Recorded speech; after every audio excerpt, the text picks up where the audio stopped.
우리는 사도신경의 첫 번째 부분을 살펴보고 있습니다. 세 부분으로 나누어진다고 그랬는데 그게는 성부 하나님, 그리고 성자 예수 그리스도, 그리고 성령 하나님에 관한 부분으로 사도신경이 크게 나누어진다고 말씀을 드렸습니다. 그래서 지난주까지 성부 하나님에 대한 고백을 살펴보았습니다. 나는 전능하신 아버지 하나님을 믿습니다. 아버지 하나님께서 우리의 아버지가 되신다는 사실, 그리고 그분이 전능하신다, 하나님 전능하신 성품을 가지고 계신 분이시다라고 하는 것을 우리가 지난주에 살펴보았습니다. 오늘은 이 전능하신 하나님께서 무슨 일을 하셨는지, 전능하시다는 것이 무슨 뜻이라고 그랬어요? 못하실 일이 없다 그랬잖아요. 죄를 짓는 일 빼놓고, 그리고 네모난 원을 만드는 이런 이치에 합당하지 않은 이런 일을 빼놓고 하나님께서는 무슨 일이든 다 하실 수 있는 분이시라고 말씀을 드렸습니다. 그런데 하나님께서 이 전능하신 능력을 가지고 무슨 일을 하셨는지 살펴볼 차례인 것입니다.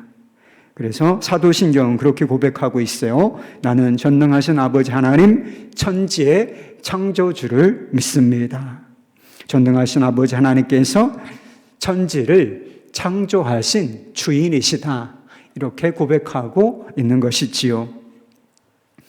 우리 성경 말씀 우리가 함께 읽었지 않습니까? 태초에 하나님이 천지를 창조하시니라. 이 천지라고 하는 것은 단순히 하늘과 땅 이런 정도의 의미가 아니라 만물을 의미하는 것입니다. 존재하는 모든 것을 가리키는 것이다 라고 하는 것이죠. 존재하는 모든 것이 하나님의 손에 의하여 만들어졌다라고 아주 간결하지만 담백하지만 장엄하게 선포하고 있는 것입니다. 하나님께서 천지를 창조하시기 전에, 이 우주를 창조하시기 전에 존재하는 것이 있었다는 것인가요? 없었다는 것인가요? 아무것도 존재하지 않았고 오직 하나님께서 있으라! 라고 말씀하신 그때부터 이제 우리가 알고 있는 것, 보고 있는 모든 것들이 생겨났다라고 하는 것입니다. 그래서 신학자들은 이 점을 아주 애매모호하게 아니라 분명하게 이해할 수 있도록 위해서 하나님의 창조를 무에서부터의 무에서부터 아무것도 없는 것에서부터 창조하셨다, 무에서부터 유의 창조다, 이렇게 말하고 있는 것입니다. 전능하신 하나님의 성품이 가장 잘 드러나 있는 곳이 바로 하나님께서 만드신 세상, 바로 이 우주라고 하는 것입니다. 사도 바울은 이 우주, 자연세계가 보여주는 것이 있다라고 이렇게 말하고 있습니다. 로마서 1장 20절 말씀, 창세로부터 그의 보이지 아니하는 것들, 곧 그의 영원하신 능력과 신성이 그가 만드신 만물에 분명히 보여 알려졌나니. 그러니까 이 자연세계에 뭐가 분명하게 알려졌다는 것입니까? 전능하신 하나님의 신성, 하나님의 성품과 그분의 능력이 분명하게 보여져 알 수 있게 되었다, 이렇게 말하고 있는 것입니다. 그럼 우리를 둘러싸고 있는 자연세계가 보여주고 있는 것이 있어요. 자연세계, 이 우주가 여러분 얼마나 크고 광대합니까? 그죠?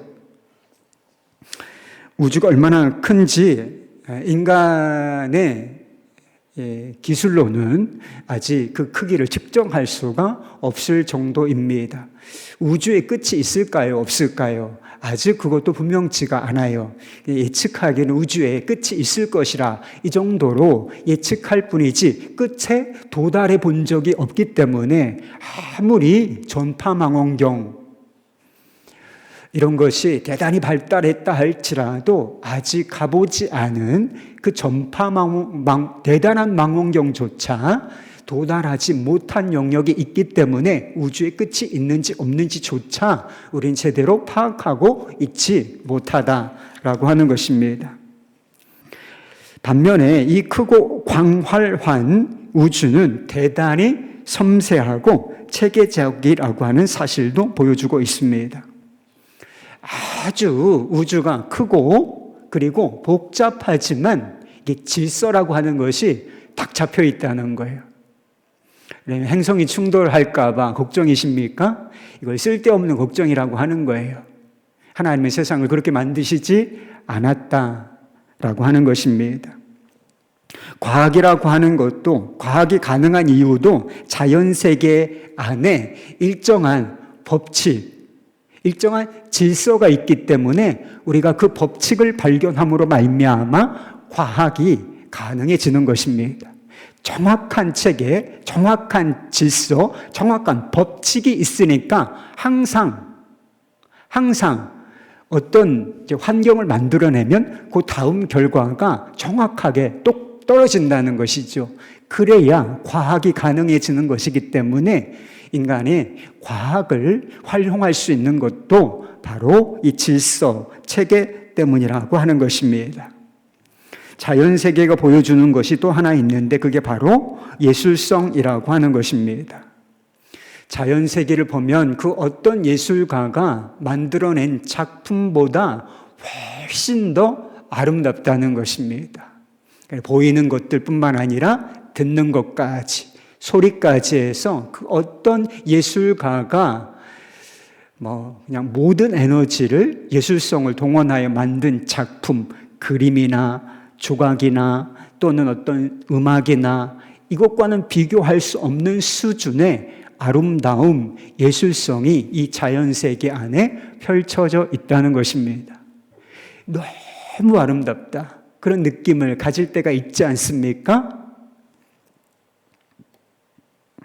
인간이 흉내낼 수 없을 정도의 그런 아름다움이 이 자연세계 안에 있다라고 하는 사실을 우리는 알고 있다는 것입니다. 그런데 자연세계가 이런 모양을 갖추고 있는 것이 무엇 때문인가? 그 원인이 중요하지 않겠습니까? 그저 우연히 생긴 것이 아니라 전능하신 하나님께서 만드셨기 때문이라고 하는 것입니다. 그러니까 하나님께서 크고 위대한 분이시고 하나님께서 아주 질서 그리고 체계를 중요시 여기는 분이시며 하나님께서 예술적인 분이시기 때문에 이 하나님의 성품이 싹 하고 녹아져서 작품으로 똑 떨어진 것이 바로 이 우주라고 하는 사실을, 자연세계라고 하는 사실을 보여주는 것이다 하는 것입니다. 우주에 많은 피조물들이 있지만 그 중에서 가장 독특한 피조물이 있는데 그게 바위가 아니고 꽃이 아니고 바로 사람이라고 하는 존재입니다. 하나님의 형상이라는 그 특별한 목적을 가지고 그리고 특별한 방법으로 창조되었다. 창세기 1장 26절에 나오는 말씀입니다.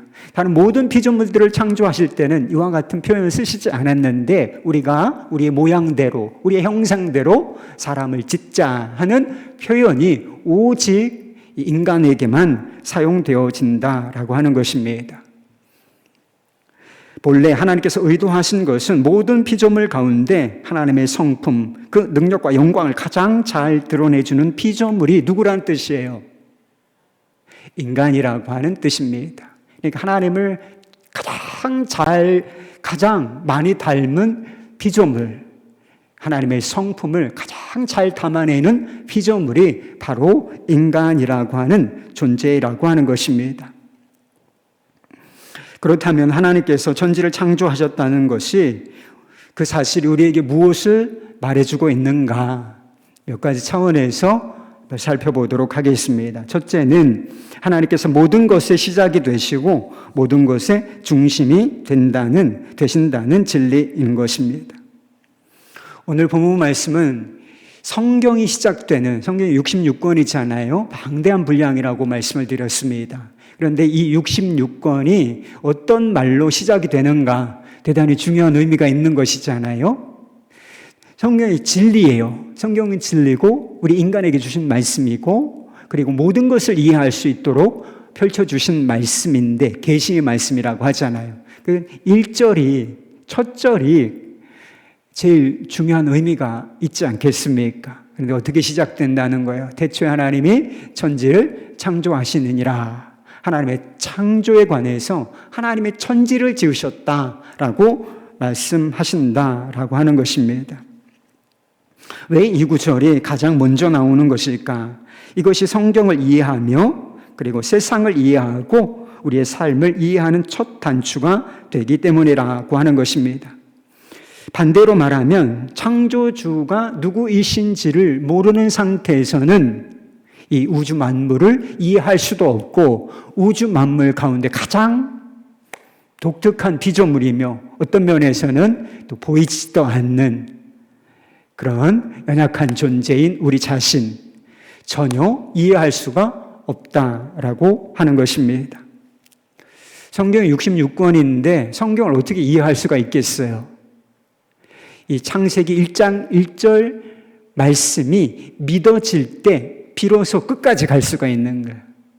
여기서 걸리면 도무지 성경 말씀을 이해할 수도 없고 받아들일 수도 없게 되는 것입니다. 그래서 이 말씀이 믿어지고 받아들여지고 이해되어질 때 비로소 요한계시록 끝까지 다 받아들이고 믿을 수가 있게 되는 것입니다. 하나님이 계시고 그분이 만드신 세상이 있습니다. 존재하는 모든 것들이 하나님께 기인하고 그리고 하나님께 의존되어 있다라고 하는 것입니다. 그러면 이것이 보여주는 진리가 뭐겠습니까? 모든 피조물, 특별히 하나님의 형상을 따라 지음을 받은 우리에게는 하나님과의 관계가 가장 중요한 문제라고 하는 것입니다. 그 관계가 우리의 삶의 첫 번째 자리를 차지해야 한다는 사실을 보여주고 있는 것입니다. 하나님은 없다 이렇게 주장하는 사람들이 있습니다. 무신론자들이 있죠. 하나님은 없다, 신은 없어, 신은 죽었어 이렇게 주장하는 사람들이 있습니다. 보이는 것이 그저 전부일 뿐이라고 생각하는 사람들이 있는 게 사실이지요. 그러나 그들이 모르는 사실 한 가지가 있는데 하나님이 없는 세상은 결코 이해할 수가 없다는 사실입니다. 하나님 없이는 결코 세상을 이해할 수가 없다. 하나님 없는 세상, 이 삶은 허공에 떠 있는 것 같다는 사실이라는 것입니다. 러시아의 소설가인 안드레이 비토프라고 하는 사람이 있었대요. 러시아가 소련이 공산주의 사회였던 적이 있지 않습니까? 그래서 공산주의, 무신론이 바탕인 그런 세계관이 있죠. 그런 주의입니다. 그 아래서 성장을 했다는 것입니다. 하지만 어느 우울한 날에 하나님께서 이 안드레이 비토프의 눈길을 사로잡으시는 것이 있었다라고 하는 것입니다. 그는 이렇게 회상했습니다. 27살 되던 해에 어느 날 나는 레닌그라드에서 지하철을 타고 있었다. 그 당시 나는 너무나도 절망하여 그 순간 삶이 멈춰버릴 것 같았고 나의 미래는 통째로 없어질 것만 같았다. 삶의 의미는 생각조차 알 수 없었다. 그때 갑자기 한 구절이 눈에 띄었다. 하나님 없이는 삶을 이해할 수 없다. 나는 그 구절을 계속 되새기며 그 구절을 계단 삼아 절망 속에 빠져나와 하나님의 빛 가운데로 한 걸음씩 들어가게 되었다. 삶에 대해서 깊이 고민하는 사람이었던 것이죠. 공산주의 사회에서 교육받으면서 하나님은 없어. 내 삶에 대해서 진지하게 고민할 때 삶이 통째로 없어질 것 같은 그런 느낌을 받았다는 것입니다. 그런데 눈에 번쩍 뜨인 거, 하나님 없이는 삶은 이해되지 않는다. 세상은 이해되지 않는다. 하나님이 계셔야 하는 거구나. 그래서 그 구절을 계단 삼아서 빛 가운데 나올 수 있었다라고 하는 것입니다. 사람들의 마음에 왜 불안과 고독, 공허함이 찾아오는지 여러분 아십니까? 인생이 공허하다고 하는 사람들이 너무나 많죠. 인생이 불안해, 인생을 불안하게 생각하는 사람들은 뭐 말할 수 없이 많고요. 엄연히 창조주가 계신데 창조주가 없는 것 같은 삶을 살아보려고 하기 때문인 것입니다. 여러분, 이것이 바로 죄의 속성이라는 거예요. 아우구스티누스라고 하는 사람이 대단히 유명한 말을 남겼습니다. 어떤 말이냐면, 오 주님, 당신은 당신 자신을 위해 우리를 지으셨습니다. 그렇기에 우리가 당신 안에서 안식을 얻기까지 우리의 마음은 계속 불안한 상태로 남습니다. 그럼 우리 마음이 안식을 찾으려면 어떻게 해야 하겠습니까? 물질에서 안정감을 얻으려고 하시는 분들이 있으시죠. 물질을 확보하는 것, 더 많은 물질, 더 많은 소유들, 이런 것들을 늘려감으로 말미암아 삶의 안정감을 확보하려고 하는 사람들이 있지만 그것은 어리석은 시도일 뿐이라고 하는 것입니다. 하나님을 찾기까지 우리 마음에 결코 안식이라고 하는 것은 주어질 수가 없다라고 하는 것입니다. 하나님께서 자신을 위하여 지으셨고 우리 마음속에 하나님께서 만드신 공간이 있기 때문에 그 무엇을 거기다 집어넣는다 할지라도, 우리가 무엇을 소유한다 할지라도 그것을 대신할 수는 없다는 것입니다. 우리가 마음의 안식을 찾으려면 창조주 하나님이 계시다는 것을 인정해야 하는 것입니다. 그리고 그분이 우리 마음에, 우리 삶의 중심으로 들어오셔야만 이 불안이라고 하는 문제, 공허라고 하는 문제로부터 우리가 비로소 노임을 받을 수 있게 되는 것입니다. 두 번째로 하나님께서 우주를 창조하셨다는 진리가 보여주는 것은 모든 것에는 목적이 있다는 것입니다. 많은 사람들이 진화론을 신봉하고 있습니다. 진화론이 무엇을 뜻하는지도 알지 못한 채 진화가 사실이라고 학교에서 배우니까 이렇게 인정하고 거기에 기대서 살아가려고 하는 사람들이 있다는 것입니다. 여러분, 진화론이 의미하는 바가 무엇인지 아세요? 물질적인 세계관이 보여주는 것이 무엇인지 아십니까? 삶에 아무런 목적도 없다는 거예요. 삶에 아무런 의미도 없다. 이것이 자연주의 세계관이라고 부르는 것입니다. 여러분, 우주가 하나님 없이 우주라고 하는 것만 떼어놓고 한번 생각해 보십시오. 우주가 왜 존재하는 거예요? 우주가 왜 존재하는 거죠? 아무런 이유가 없는 거예요. 그저 우연 발생적으로 생겨났고 그저 존재하는 것, 이것이 우주라는 것입니다. 여러분, 우리는 무엇을 위해서 살아야 하는 것이죠? 여러분, 무엇을 위해서 사시려고 하십니까?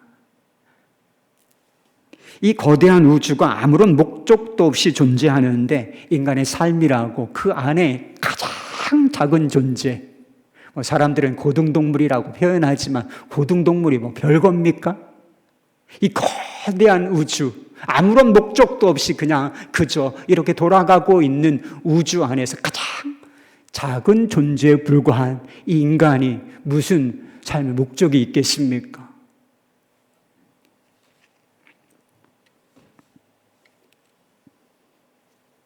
그냥 태어났으니까 존재하는 거예요. 그러다가 아무 흔적도 없이 사라지는 것이 인생일 뿐인 것입니다. 하나님이 안 계시다면. 냉혹하죠. 대단히 냉정한 것입니다. 무심하고 냉정하지만 진화론이 사실이라면, 물질주의 세계관이 진실이라면 그럴 수밖에는 없는 것이다 라고 하는 것입니다. 악명 높은 구소련의 수용소에서 가장 중한 죄를 지은 죄수에게 내리는 형벌이 있었다 그래요. 강제 노동이었는데 벽돌을 옮겨 쌓는 것이라고 했습니다. 벽돌 한 무더기를, 이렇게 큰 무더기를 한 군데 이렇게 쌓아놓는다는 것입니다. 그러면 가장 큰 죄를 지은 이 죄수들에게 시킨다는 거예요. 한 무더기로 쌓여있는 이 벽돌을 한 장씩 꺼내서 저기다가 벽처럼 가지런히 쌓으라, 이렇게 시킨다는 것입니다. 그러면 정말 이렇게 해야 되니까 노동을 하는 것이죠. 그래서 벽돌 한 장, 두 장을 날라다가 그 벽처럼 쫙 쌓아낸다는 거예요. 그런데 그 벽을 다 쌓으면 어떻게 또 시키는가? 그걸 허물라고 한다는 거예요. 다 쓰러뜨리라 하고 무너뜨리라. 그런 다음에 어떻게 또 명령을 하느냐 하면 여기에 있는 거를 저쪽에다 바로 옆에다가 또 가지런히 쌓으라고 시킨다는 것이었습니다. 벽돌을 다 쌓으면 또 다시 쌓은 벽돌을 허물고 그 벽돌을 또 다른 장소에 쌓고 쌓은 벽돌을 다시 허물고 또 다른 장소에 쌓고 이런 일들을 무한 반복을 시킨다는 것입니다.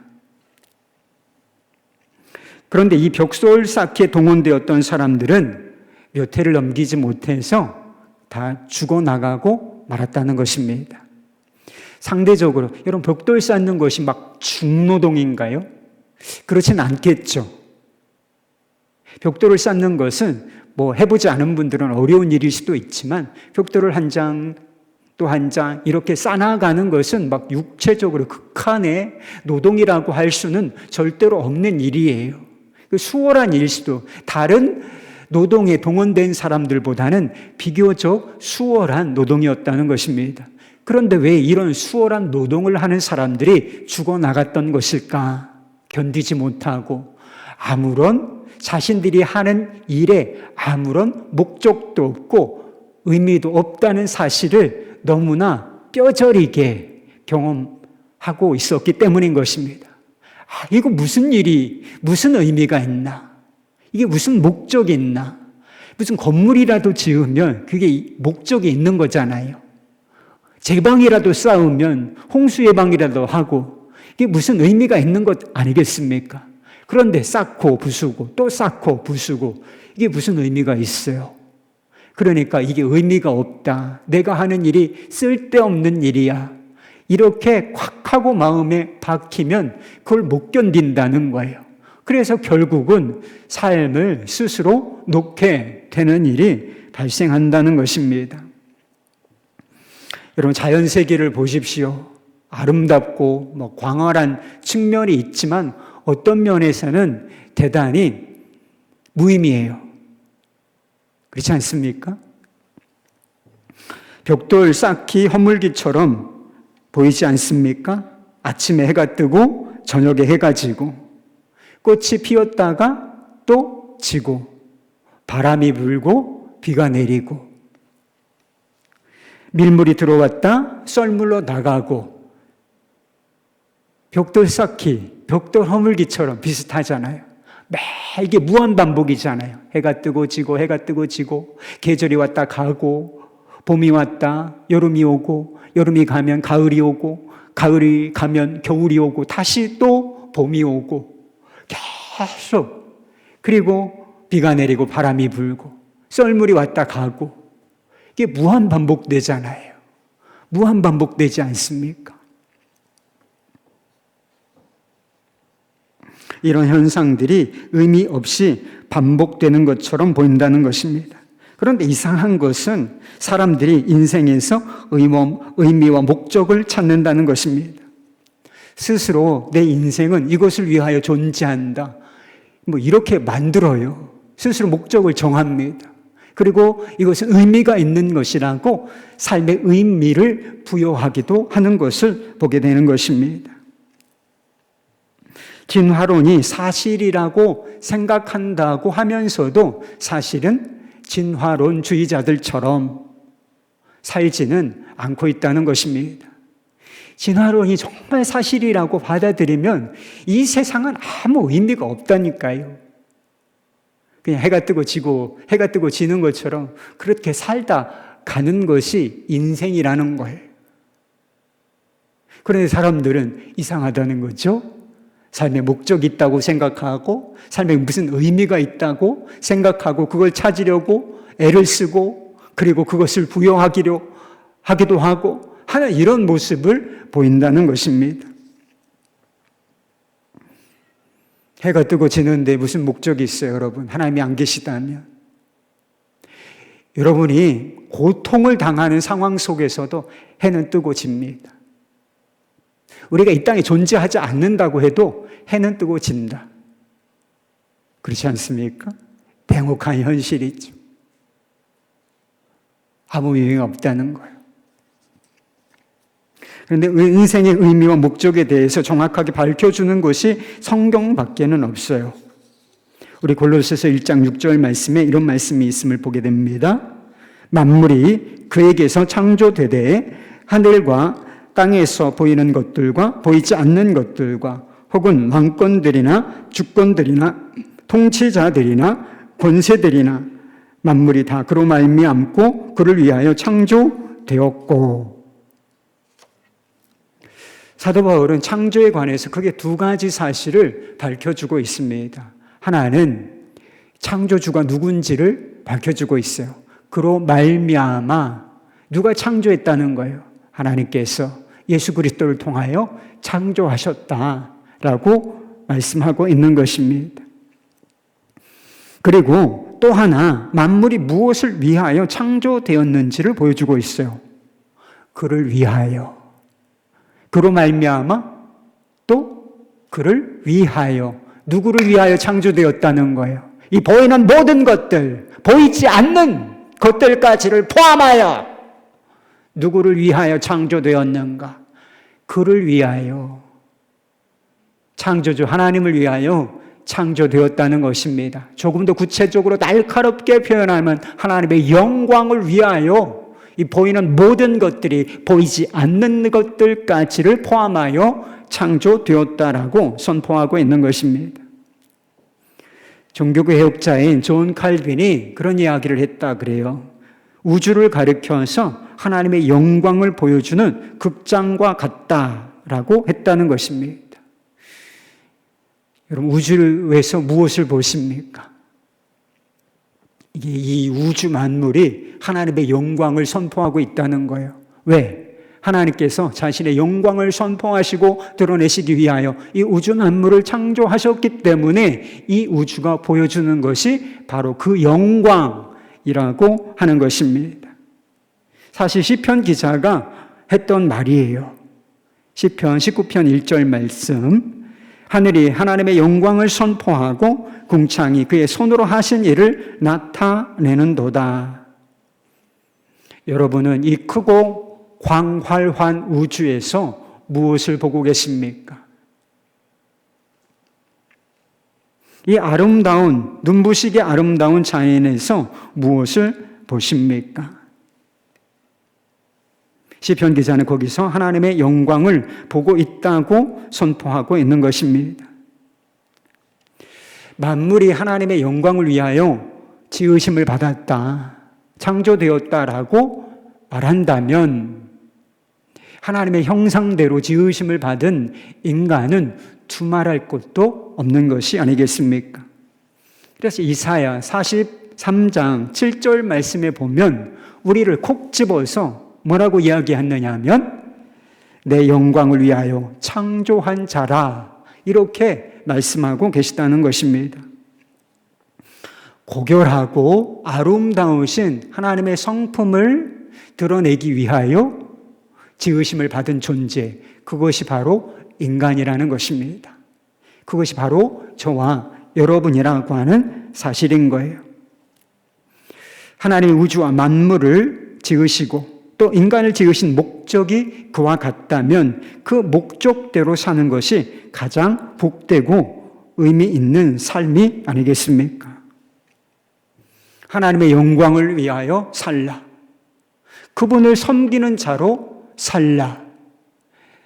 언제 어디서든지 그분을 예비하는 자로 살라. 여러분, 이것은 노예처럼 살라는 뜻이 아닌 것입니다. 모든 면에서 최고의 삶을 살라, 이런 뜻인 것입니다. 아주 가치 있고 사람들이 가치를 찾는다 그랬잖아요. 생각은 진화론이 사실이라고 생각한다고 하면서도 실제로 살기로는 삶의 목적도 찾고 의미도 찾고 가치 있는 일을 하고 싶어 한다는 얘기를 했잖아요. 그런데 정말 뭐가 가치 있는 일이에요? 우리 삶의 목적은 어디에 있습니까?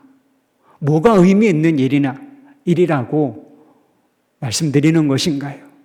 하나님이 지으신 목적대로 거기에 일치하여 사는 것, 이것이 바로 최고의 인생이며 최고로 가치 있고 의미 있는 인생이라고 하는 것입니다. 아름다운 꽃이나 하늘을 볼 때 와, 아름답다 이런 생각을 하게 됐지요.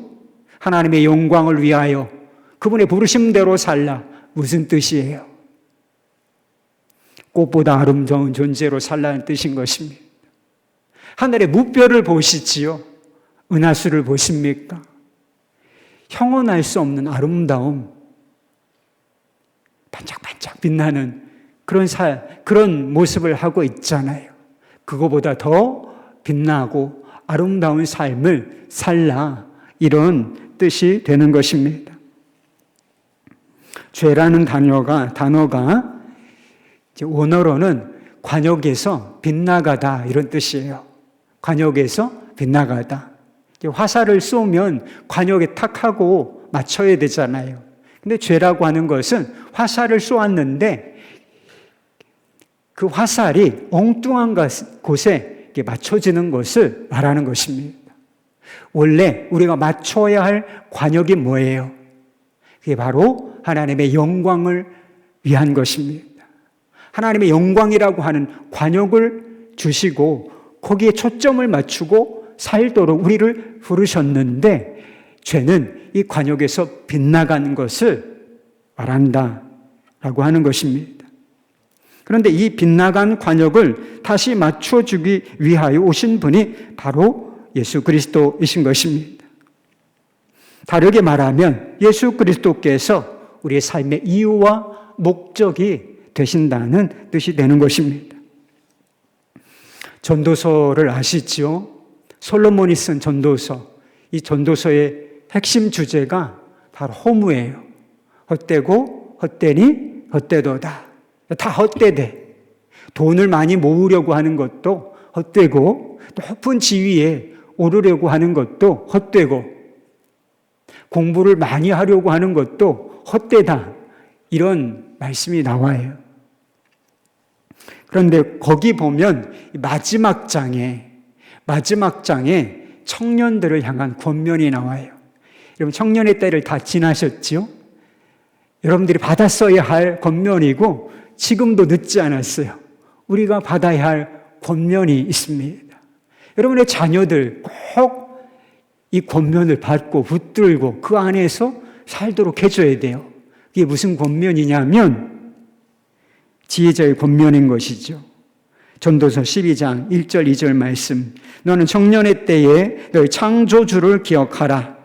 곧 공고한 날이 이르기 전에 너는 아무 낙이 없다고 할 때에 할 해들이 가깝기 전에 해와 빛과 달과 별들이 어둡기 전에 비 뒤에 구름이 다시 일어나기 전에 그리하라. 왜 청년들에게 창조주 하나님을 기억하라고 말하고 있는 것입니까? 그래야 진짜의 삶을 살 수가 있기 때문에 그래요. 헛된 곳에 인생을 낭비하지 않고 결국 허무주의로 빠져들지 않고 진짜 인생을 사는 길이 창조주 하나님을 기억하는 것이기 때문에 그런 것입니다. 여러분들 창조주 하나님을 기억하실 수 있기를 바랍니다. 하나님이 창조하신 세상을 보고 또 말씀을 보면서 창조주 하나님을 기억하실 수 있기를 바라요.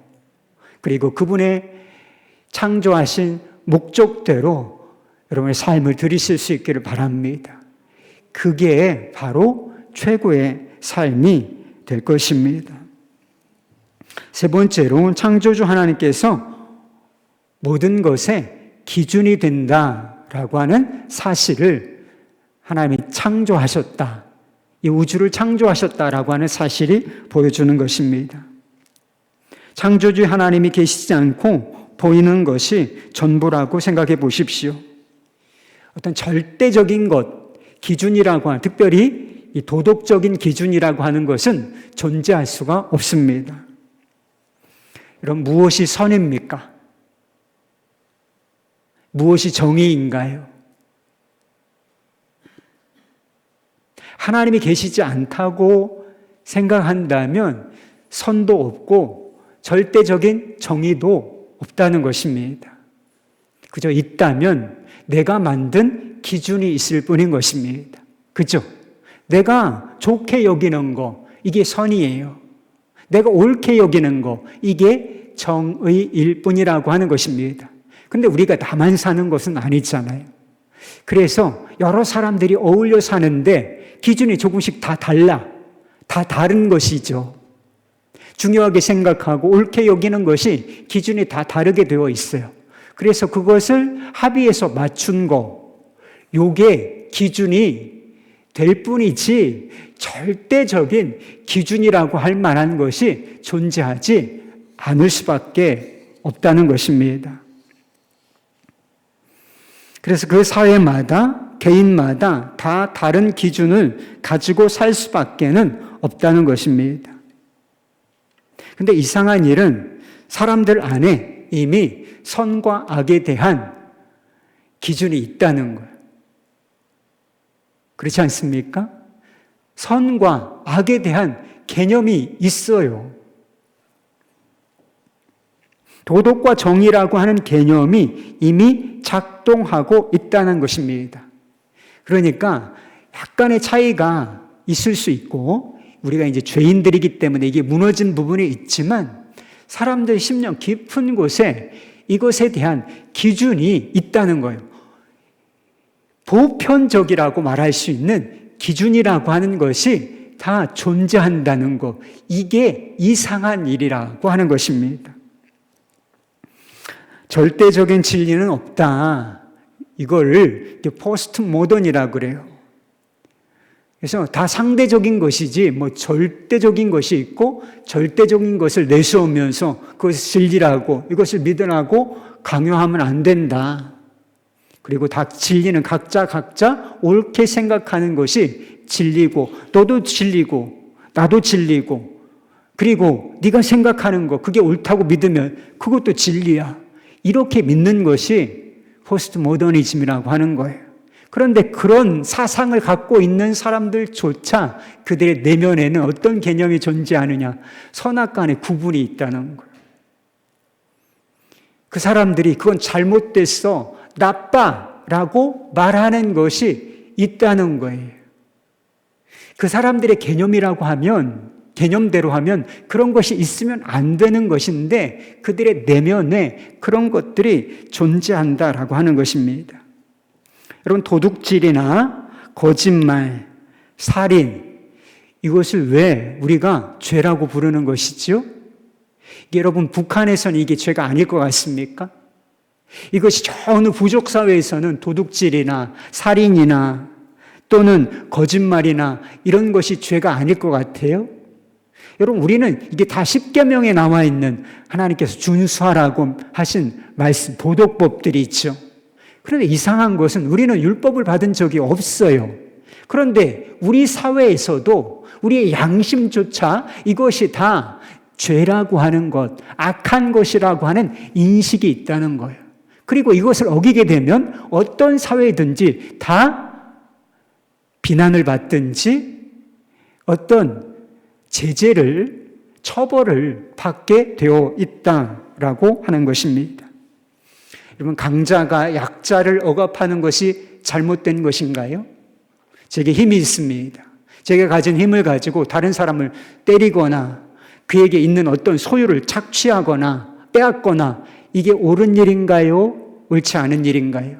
여러분, 이런 상황을 보시면 어떤 젊은 남자가 길에서 막 어르신을 또는 어린 아이를 막 사정없이 패고 있어. 거의 죽도록 패고 있어. 그러면 잘한다고 여러분 박수 칠 거예요? 그것에 대해서 우리는 분노합니다. 분노하지 않으면 사람이 아니에요. 무서워서 개입을 못하는 경우는 대부분 있지만 다 어떤 사람이든지 그런 것에 대해서 잘못되었다. 그건 정의가 아니다. 이렇게 생각한다는 말입니다. 그런데 무슨 기준으로 그런 일을 행하는 사람을 나쁘다고 할 수 있는가 말입니다. 이런 물질주의적인 세계관, 특별히 진화론적인 세계관으로 보면 강자가 약자를 억압하거나 잡아먹는 것은 나쁜 일이 아니에요, 여러분. 자연스러운 일인 것입니다. 오히려 장려해야 할 일인 것입니다. 적자생존, 이게 진화론의 법칙이라고 부르잖아요. 그래서 강한 사람이 약한 사람 막 쥐어짜고 착취하고 죽여버리고, 이게 아무 문제가 없어요. 우리는 그런 사회를, 세상을 자연세계 보고 있잖아요. 그런데 이상하게 인간 세상 안에서 이런 일에 대해서 잘못되었다, 그건 악이다, 이렇게 느끼고 있다는 것입니다. 이상한 일이죠. 전혀 맞지 않는, 진화론과 맞지 않은 개념을 가지고 산다는 것입니다. 선과 악, 정의에 대한 설명하기 어려운 이 기준이 어디서 온 것일까요? 세상을 창조하신 하나님으로부터 온 것입니다. 하나님이 거룩하신 분이시고 도덕적인 분이시며, 그리고 자신의 형상을 따라 우리를 지으셨기 때문에 우리가 심각하게 타락한 존재이지만 우리 내면에 이런 감각이 살아있는 것입니다. 그래서 그것을 기준으로 판단하고 그것을 위배되는 것에 대해서 스스로는 양심의 가책을 느끼며, 그리고 다른 사람이 그것을 행할 때 그것을 나쁘다고 말하는 것입니다. 그것을 악하다고 평가하는 거예요. 그래서 그런 사람들에게 제재를 가하는 것, 이게 보편적인 기준이라는 거예요. 무엇이 선입니까, 여러분? 무엇이 정의인가요? 하나님께서 인정하시는 것, 그것이 선이고 정의라고 하는 것입니다. 틴 켈러 목사님이 쓰신 고통에 답하다라고 하는 책에 보면 이런 이야기가 나와요. 작가이자 비평가인 윌슨이라고 하는 사람이 젊어서는 기독교 신앙을 버렸다 그래요. 그런데 나이가 든 이후에 다시 하나님께로 돌아왔대요. 그래서 자신이 다시 믿는 이유라고 하는 글을 썼다는 것입니다.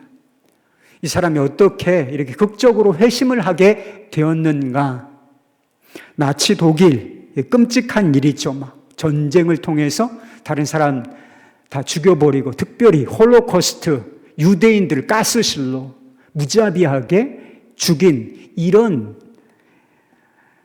일을 집필하는 작업을 하다가 그가 결정적으로 회심을 하게 되었다라고 하는 것입니다.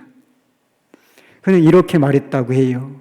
윤리에는 철저하게 인간 사고의 산물이라고 생각하는 이들은 결국 일종의 미친 세상을 만들어낸다. 하나님이 안 계셔. 그럼 사실 절대적인 법과 기준이라는 게 없어요. 근데 결국 이렇게 극단적으로 가면 나치처럼 된다는 거예요. 그냥 강자가 약자를 다 착취하고 죽여버리고 우월한 민족이라고 하는 것을 내세우고, 이거 미친 세상으로 돌아가는 거구나. 이것이 결정적인 회심의 계기가 되었다는 것입니다. 그 밑에 보면 달리라고 하는 사람이 이런 고백을 했대요.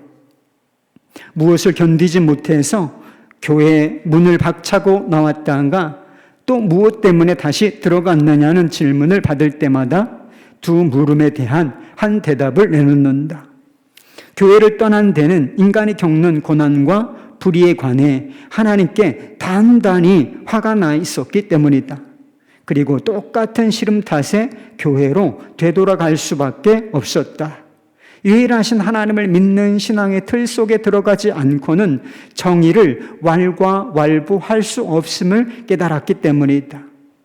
자연주의 세계관으로 보자면 부모를 잃고 나이로비, 빈민가에 혼자 남겨진 고아는 적자생존이라고는 말 말고는 달리 설명할 길이 없다.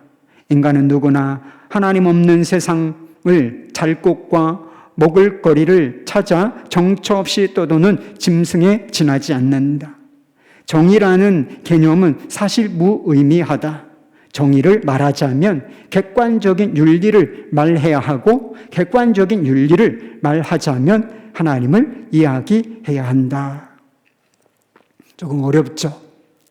그런데 분명한 건 선, 정의, 윤리, 이게 도덕적인 개념들이잖아요.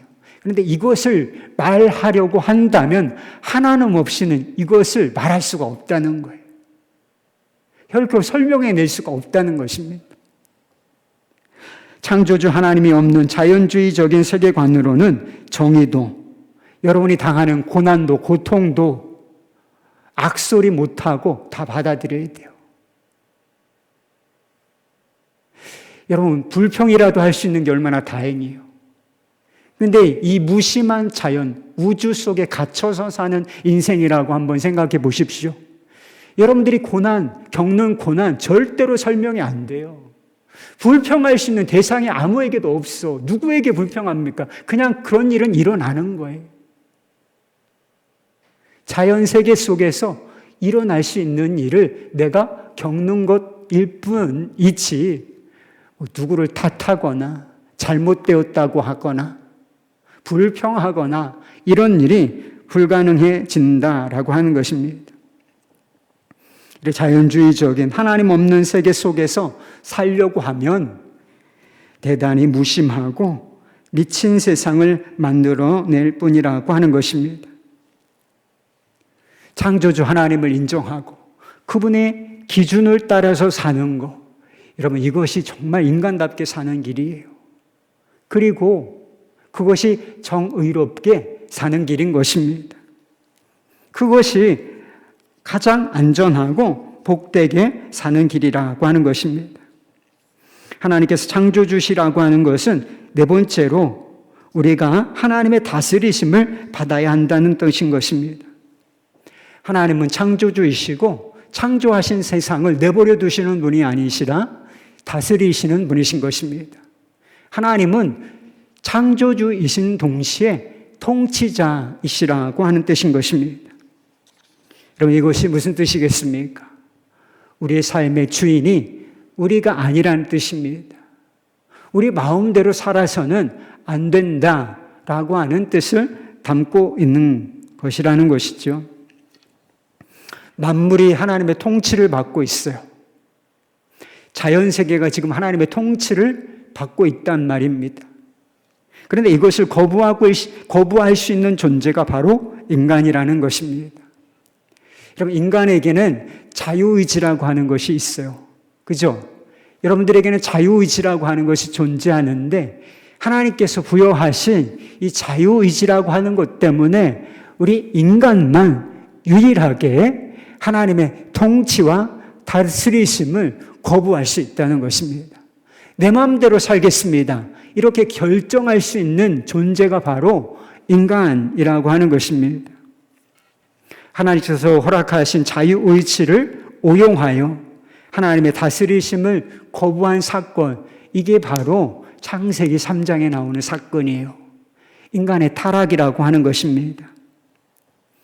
왜 우리의 삶이 불안하고 뒤죽박죽인가?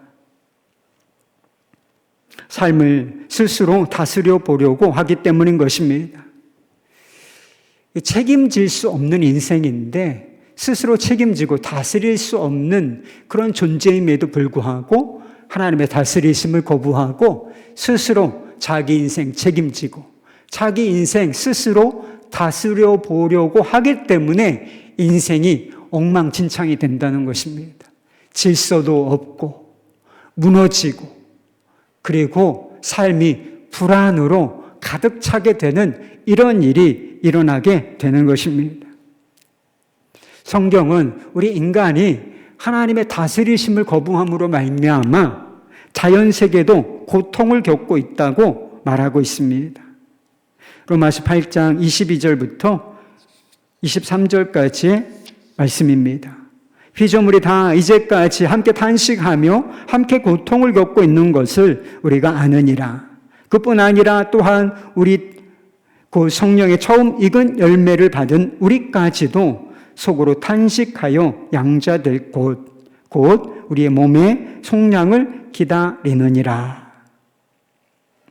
본래 인간은 어떤 존재였는가? 하나님의 명령을 받아서 우리 자신도 하나님의 통치와 다스리심을 받을 뿐만 아니라 하나님의 위임을 받아서 하나님이 만드신 이 자연 세계를 다스릴 권한과 책임을 맡은 존재였다는 것입니다. 대표성을 가지고 있었다는 뜻이지요. 그런데 인간이 교만한 마음으로 하나님의 다스리심을 거부했기 때문에 그 악한 영향이 우리 자신에게만 미친 것이 아니라 우리에게 맡겨졌던 자연세계까지 그게 영향이 미쳤다는 것입니다. 자연세계가 병든 이유, 자연세계는 아름답기도 하지만 사실 하나님께서 본래 창조하신 모습에 비하면 지금 병든 거예요. 대단히 고통으로 신음하고 있는 거예요. 하면서 자연에게 미안해야 돼요. 우리가 잘못 살아서 자연세계의 질서까지 무너지는 일들이 일어났기 때문에, 그리고 지금도 정신 못 차리고 이 자연세계를 잘 다스리고 관리하는 이 책임을 방기하고 이 착취하듯 사용하고 이 권한을 오용하는 죄를 우리가 범하고 있다는 것이죠. 그러니 자연에게 미안해야 하는 것입니다. 그런데 복음은 무엇인가? 인간이 무너뜨린 창조의 질서를 바로잡을 분이 육신을 입고 오셨다는 것입니다. 바로 예수님이시지요. 예수님께서 자신의 삶과 이 십자가와 부활을 통하여 이루어내고자 하시는 일은 사실 간단합니다. 창조의 질서를 회복시켜 주시는 일이에요. 우리 안에서부터 먼저 이 피조물인, 인격적인 피조물인 이 우리 안에서부터 어그러지고 무너졌던 이 창조의 질서를 회복시키시기 위하여 예수님께서 그와 같은 일을 다 감당해 내셨던 것입니다. 하나님께서 우리 안에서 하나님의 통치권을 회복시켜 주시기 위하여 예수님께서 이 모든 일을 행하셨다라고 하는 것입니다. 하나님을 하나님으로 알아보고 그분의 주권을 인정하며 그분의 다스리심을 기쁘게 받아들이도록 하기 위하여 예수님께서 이 땅에 오셨고 십자가와 부활을 이루어내셨다라고 하는 것입니다. 죄로 말미암아 어그러지고 비뚤어진 모든 것이 예수 그리스도 안에서 바로잡아지게 될 것입니다. 예수님께서 우리 안에 들어오셔서 주님이 되실 때 하나님과의 관계에 질서가 잡히게 되는 것입니다. 여러분의 삶에 질서가 언제부터 잡혀지게 되는가? 예수님께서 우리 마음에 들어오셔서 주가 되실 때, 통치자가 되실 때 우리의 삶에 비로소 질서가 잡히게 된다는 것입니다. 뿐만 아니라 이 근원적인 관계에서 이 관계가 질서가 잡힘으로 말미암아 연쇄적으로 다른 사람들과의 관계, 그리고 다른 피조물들과의 관계가 바로 잡혀가게 되는 것입니다. 예수 그리스도 안에서 우리 영혼을 이미 하나님께서 영화롭게 하셨습니다. 그리고 모든 영혼뿐만 아니라 이제 육체까지 완전하게 영화롭게 하실 것입니다. 뿐만 아니라 만물을 새롭게 하실 때가 반드시 올 것입니다. 창조 때보다 더한 영광을 회복시키실 때가 올 것이라고 하는 것입니다. 이 자연세계가 지금 신음하고 있는 것이라고 말씀을 드렸잖아요. 근데 결국 어떻게 될 것인가? 이 완벽한 창조 때의 모습을 회복할 뿐만 아니라 그 이상이 되게 하실 것이다. 이것이 요한계시록 21장에 나오는 거예요. 보라, 내가 만물을 새롭게 하노라. 보라, 만물을 내가 새롭게 하노라. 이것이 예수 그리스도 안에서 이루어질 일이라고 하는 것입니다. 피조물들조차, 자연세계조차 이것을 기다린다고 하니 우리가 더 얼마나 이 일을 기대하고 기다려야 하겠습니까? 창조주 하나님, 하나님이 창조주라고 하는 사실은 우리가 인생의 기초를 어디에다 두고 살아야 하는지를 보여주는 것입니다. 우리의 인생의 목적과 의미를 어디에 두고 살아야 하는지를 보여주는 것입니다. 그리고 우리가 모든 것의 판단 기준, 선악, 정의의 기준을 어디에 두고 살아가야 하는지를 보여주는 것이지요. 그리고 우리가 어느 위치에 서 있어야 하는지를 보여주는 것. 이것이 바로 나는 전능하신 하나님, 아버지 하나님, 천지의 창조주를 믿습니다. 라고 하는 이 진리가 보여주는 것입니다. 부정적으로 말하자면 창조주 하나님 없이는 결코 우리의 인생을 설명할 수 없을 것이라고 하는 사실입니다. 우주 만물을 지으시고 돌보시며 새롭게 하실 하나님 안에 사실 수 있기를 바랍니다. 하나님의 주권을 인정하고 그분의 다스리심을 받으실 수 있기를 바랍니다. 그분을 마음속에서, 삶 속에서 높이고 그분의 목적대로 살아가실 수 있기를 바랍니다.